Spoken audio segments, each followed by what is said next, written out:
अफवा आणि कर्जतमध्ये पेट्रोलसाठी झुंबड.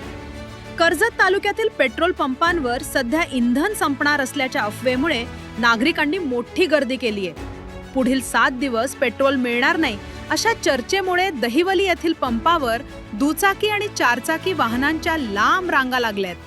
काही खासगी पंप बंद असल्यामुळे लोकांमध्ये संभ्रम वाढला असून अनेक जण टाक्या फुल करून घेण्यासाठी धडपडतायत. मात्र पेट्रोल पंप मालकांनी स्पष्ट केलंय की इंधनाचा कोणताही तुटवडा नाही.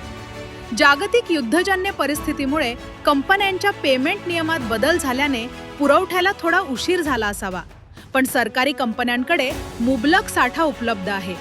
नागरिकांनी अफवांवर विश्वास ठेवू नये आणि विनाकारण गर्दी करू नये असे आवाहन प्रशासनातर्फे करण्यात आले. केवळ गरज असेल तरच पेट्रोल भरण्याचे आवाहनही त्यांनी केले आहे.